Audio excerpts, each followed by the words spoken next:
Developeri v Marianke konkrétne 10 rokov nedodržiavajú alebo obchádzajú regulatívy územného plánu.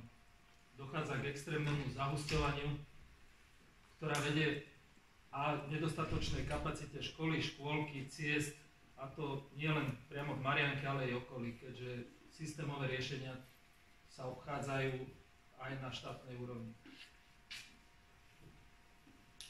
Slabá legislatíva podľa mňa je jednou z veľkých problémov. Je to systémová chyba spoločnosti.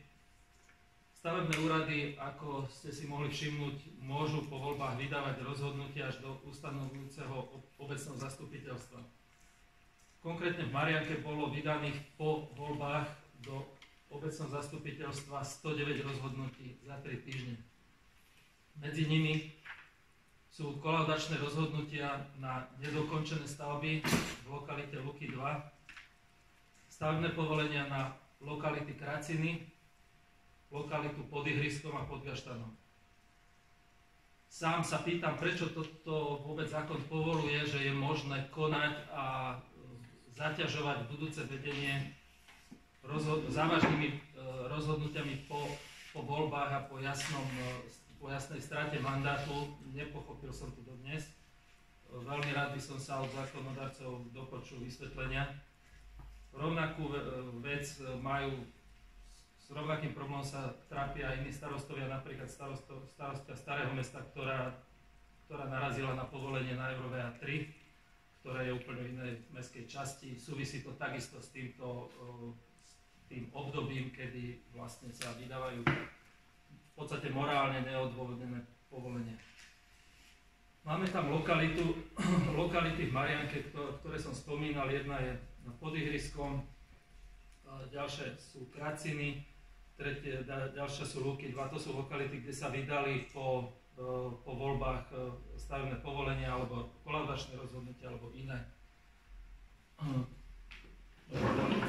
Pre ilustráciu, takáto stavba, ktorú vidíte na slajde, je skolaudovaná. To znamená, že to je v lokalite Luky 2. Môžeme ísť na ďalšie. Tu máte výrez, tu sú zobrazené rozhodnutia, ktoré sa dajú dopatrať na stavebnom úrade. V rámci infozákona si ich môžete dopýtať. Tieto rozhodnutia sú kolaudačné rozhodnutia na tieto objekty, ktoré vidíte a ktoré sú skolaudované nedokončené stavby, čiže teda docela zjavné porušenie zákona. Toto je v podstate záber z vrchu na tú lokalitu, kde vidíte, že není dokončená cesta, nie sú na veľa objektoch ani strechy. Sú to stavby neschopné používania. Sú tam vydané dokonca súpisné čísla. Takto sa stáva v Marianke. V ďalšom bode by som sa dotkol slabej legislatívy v bode 2. Stále platný stavebný zákon je z čias socializmu z roku 1976, ktorý v prvom rade žiada stavebné úrady o to, aby čiernu stavbu dodatočne legalizovali. Toto je veľmi obľúbený inštrument developerov, pretože stavebníci nemajú obavy z odstránenia čiernych stavieb, ako je to napríklad v Chorvátsku. Určite toto by si v Rakúsku nikto nedovolil, ani v Nemecku. Keby došlo k niekoľkým odstráneniam čiernych stavieb na Slovensku, určite by všetci developeri rozmýšľali ináč a ináč by dodržovali stavebné zákony a požiadavky na stavby. Slabá legislatíva 3. Sú tu ďalšie zákony, ktoré si málo kto uvedomuje. Ja som sa s nimi stretol z opačnej strany a vidím, že sú problémy napríklad pri kanalizácii, ktorá je taká najvychytenejšia sieť, ktorá je najhoršie regulovaná. Nakoľko na jednej strane všetci stavebníci sa povinne majú pripájať na verejné siete kanalizácie, aj keď teda tie verejné siete môžu byť v rukách súkromného vlastníka, ale na druhej strane vlastníkom sieti vôbec neregulujú ceny a umožňujú im žiadať neobmedzené ceny za súhlas s pripojením. Takže konkrétne v Marianke je poplatok bežne 2000 eur. Sú v iných lokalitách v Bratislave aj vyššie, sa dostanú aj do 10 000 eur. Pričom títo prevádzkovateľia sieti si zároveň sú schopní zaúčtovať odpisy do stočného. Takže to sú veci, ktoré sú absolútne nelegálne, ale zákony, tak ako sú dnes napísané, toto umožňujú.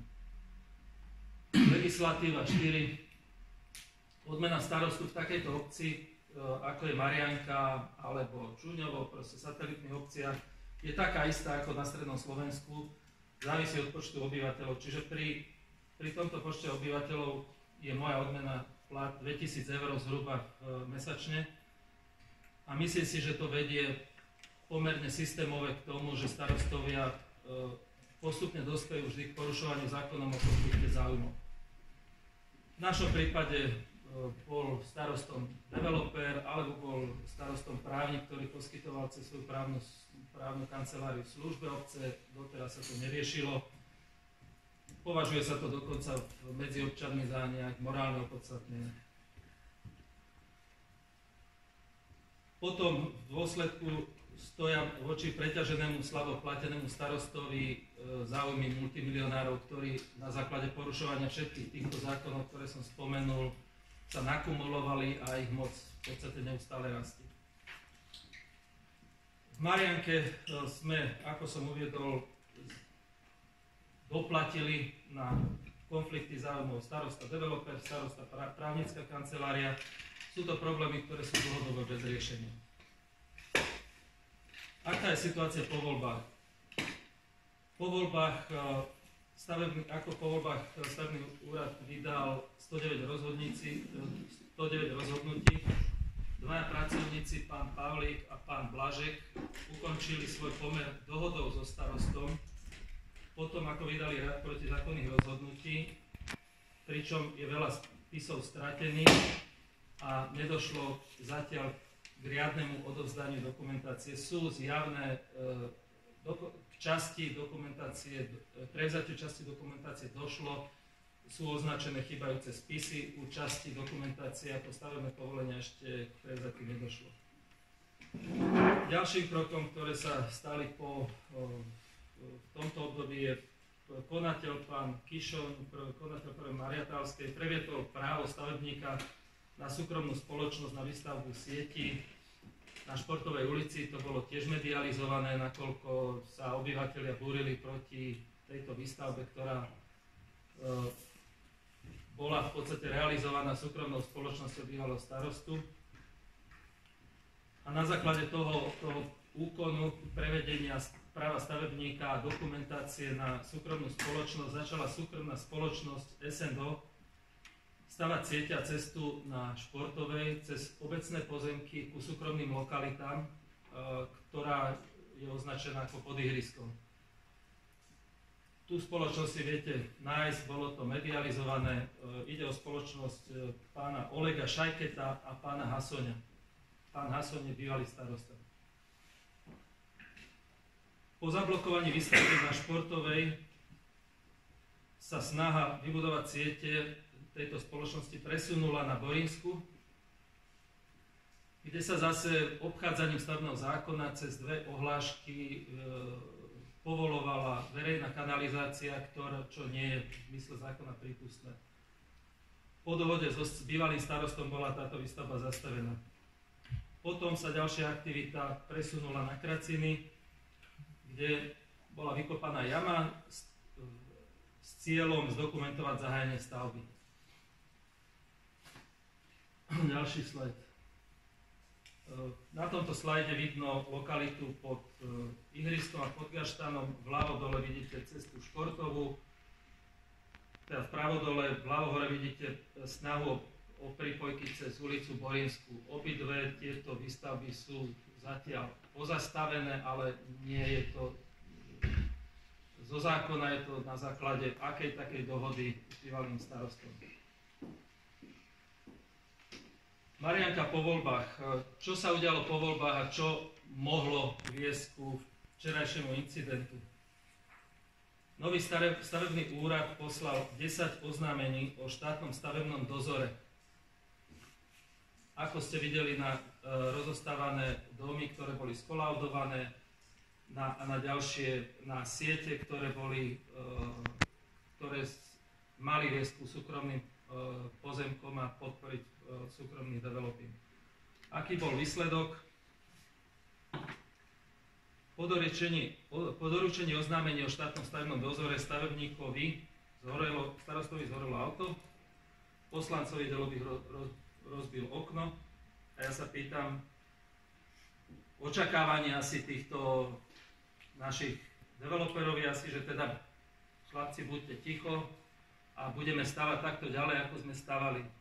Takže náš odkaz je, že nebudeme takto stavať ďalej, ani keď nám zhorelo auto a moja osobná škoda je vysoká. Môj plat za pol roka padne na auto. Pán Jelačič si musí vymeniť okno za vlastné, takže toto je situácia zákonnosti na Slovensku. A výsledkom, keď si to zosumarizujeme, výsledkom situácia vôbec tej legislatívy na Slovensku je taký, že zakiaľ čo developeri, investori získali z Marianky tak odhadom 10-20 miliónov eur za posledných 10 rokov a bývalý starosta posiela platobný príkaz so zmluvou pokutou 1% denne na obec. Deti v základnej škole sú pod strechou, kde je v lete aj 50 stupňov Celzia a zvážujeme, odkiaľ zoberieme na klimatizáciu, zvážujeme, či a ako, z čoho upravíme platy učiteľom v materskej a základnej škole. Chýbajú nám základné siete, cesty a podobne. Takisto som sa stretol s tým, keď som hľadal nových ľudí na stavebný úrad, že sa niektorí ľudia báli prísť do Marianky kvôli znalosti týchto problémov, odmietli nastúpiť. Takže sme radi, že vôbec funguje stavebný úrad od januára tohto roku, lebo v opačnom prípade by sme boli jednoducho nefunkční. Takže to je asi tak všetko, čo mám k tomu, aby ste si vedeli spraviť obraz o situácii v Marianke.